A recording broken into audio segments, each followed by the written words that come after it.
রাদিয়াল্লাহু তাআলা কবে ইসলাম গ্রহণ করেছেন? ইসলামের একেবারে প্রাথমিক যুগে। হযরত ওমর কবে গ্রহণ করলেন ইসলাম? আরো অনেক সাহাবী তারা অনেক আগে ইসলাম গ্রহণ করেছেন, কিন্তু এত হাদিস বলে না যত হাদিস আবু হুরায়রা রাদিয়াল্লাহু তাআলা আনহু। এই গুঞ্জনটা হযরত আবু হুরায়রা রাদিয়াল্লাহু তাআলা আনহুর কানে আসলো। বুখারী শরীফে আছে এই হাদিস, এখন যেটা বলতেছি। আবু হুরায়রা রাদিয়াল্লাহু তাআলা আনহু উনি এই কথাটা শুই না ওনার একটু খারাপ লাগলো যে হে দিন হয়েছে মাত্র ইসলাম গ্রহণ করলেন আর বেশি বেশি কি হাদিস বর্ণনা করেন খালি। এটা শুই না ওনার খারাপ লাগছে।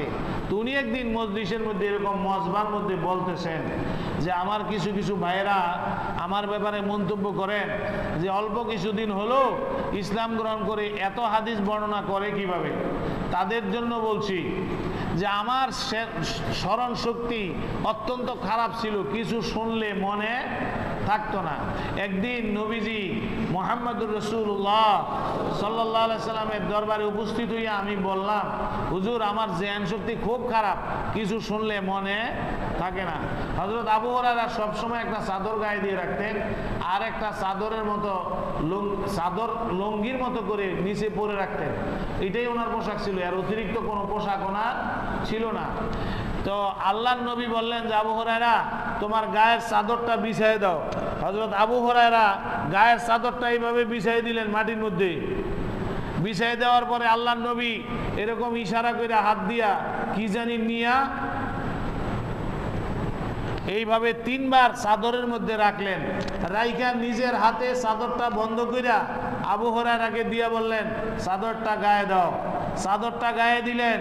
গায়ে দেওয়ার পরে তার শরীরে তার জেহেনে এমন একটা পরিবর্তন আসলো, হযরতে আবু হুরায়রা বলেন সেই মুহূর্ত থেকে এখন পর্যন্ত আবু হুরায়রার জীবনে আর একটা শব্দ ভুলে যায় না। বুখারী শরীফ আছে। কোথায় আছে? কোনো গল্প কিন্তু আমি বলি না। তাইলে কেমন জেহেন শক্তি ছিল হযরত আবু হুরায়রা। এই জন্য হাদিস বেশি বর্ণনা করি ভাই, কারণ যা শুনি সবই কি রেকর্ডের মতো মনে থাকে। আর একটা কারণ আছে বেশি বর্ণনা করার।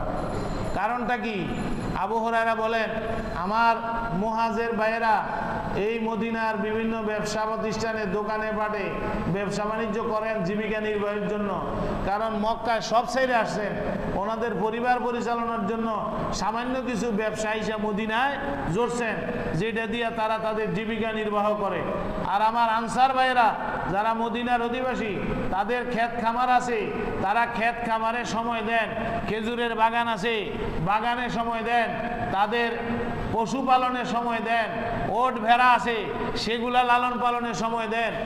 আর এই অদম আবু হুরায়রা সারা দিন রাত 24 ঘন্টার মধ্যে তার পেটের ক্ষুধা নিবারণের পরিমাণ রুজি হইলেই ওই পরিমাণ রুজি কইরেই আবু হুরায়রা নবীজির দরবারে আইসা উপস্থিত হন।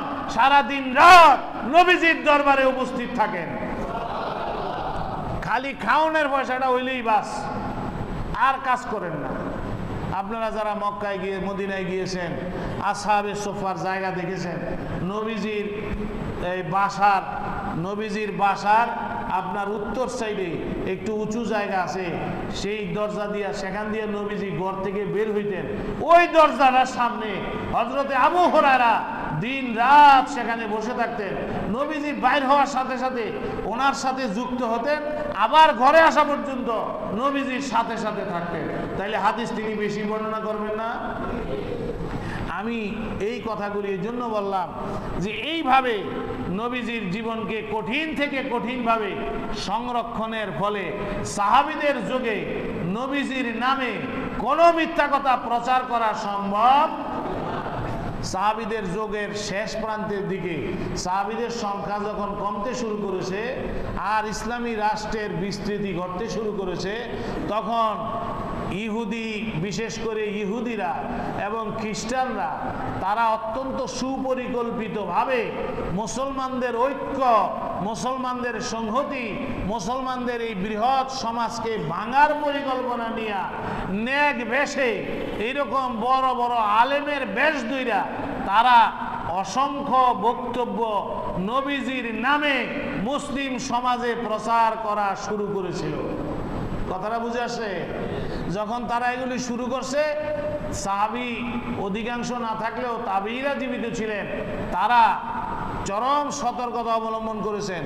অবলম্বন করে কিছু কিছু মৌলিক আকীদা বিশ্বাস ঠিক করে রাষ্ট্রের সর্বত্র প্রচার করে দিয়েছেন যে এই আকীদাগুলির বিপরীত কেউ যদি কথা বলে তাইলে তার কোনো হাদিস তোমরা গ্রহণ করবা না।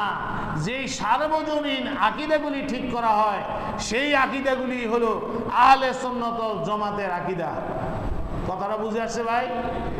এবং বলে দিছে যারা এই আহলে সুন্নাত ওয়াল জামাতের আকীদা, আহলে সুন্নাত ওয়াল জামাতের মাযহাব যারা গ্রহণ করবে না তাদের কাছ থেকে কোনো হাদিস গ্রহণ করা হবে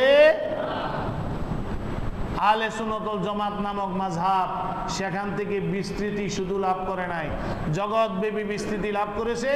সাহাবীদের আদর্শে উজ্জীবিত আল্লাহর নবী মুহাম্মদুর রাসূলুল্লাহ সাল্লাল্লাহু আলাইহি ওয়াসাল্লামের আনিত শরীয়তের উপরে প্রতিষ্ঠিত, তার চিন্তা চেতনার উপরে প্রতিষ্ঠিত যেই বিশ্বব্যাপী মুসলিম সম্প্রদায়, বৃহৎ সম্প্রদায়, সেই সম্প্রদায়ের মাযহাব হলো আহলে সুন্নাত ওয়াল জামাত। তাদের অনুসারীদের নাম, সংক্ষিপ্ত নাম সুন্নি মুসলমান। কি মুসলমান? সুন্নি মুসলমান। তার বিপরীতে আছে মাযহাব শিয়া মাযহাব, রাফিজি মাযহাব, খারিজি মাযহাব। আসলের বিষয়ে মাযহাব হইল আহলে সুন্নাত ওয়াল জামাত। এখন রয়েছে কি শাখা প্রশাখা। কইছি না শরীয়তের মাসলা কয় ভাগ? কয় ভাগ? একটা হইল আসল আর একটা হইল শাখা প্রশাখা। আসলের মাযহাব কয়টা? আসলের মাযহাব কয়টা? একটা। সেই মাযহাবের নাম কি? আহলে সুন্নাত ওয়াল জামাত। তার আকীদা বিশ্বাস কি? যা আকীদা বিশ্বাস ছিল বিশ্বনবী মুহাম্মদুর রাসূলুল্লাহ সাল্লাল্লাহু আলাইহি সাল্লামের, যা আকীদা বিশ্বাস ছিল সাহাবায়ে কেরামের, সেই আকীদার উপর প্রতিষ্ঠিত মাযহাবের নাম কি? আহলে সুন্নাত ওয়াল জামাত। রইল শাখা প্রশাখা। কি রইল? শাখা প্রশাখায় মাযহাব সারা বিশ্বব্যাপী স্বীকৃত মাযহাব হইল 4টা। কয়টা? শাখা প্রশাখায়। এই শাখা প্রশাখার মাযহাব নিয়ে ইনশাআল্লাহ আমরা আগামী সপ্তাহে আলোচনা করব। এই মৌলিক বিষয়গুলি আমাদের জানা এবং সেই বিষয়গুলি ধারণ করা। আমি আবার বলি, আহলে সুন্নাত ওয়াল জামাতের এই আকীদার উপরে আপনারা একটু পড়াশোনা করবেন।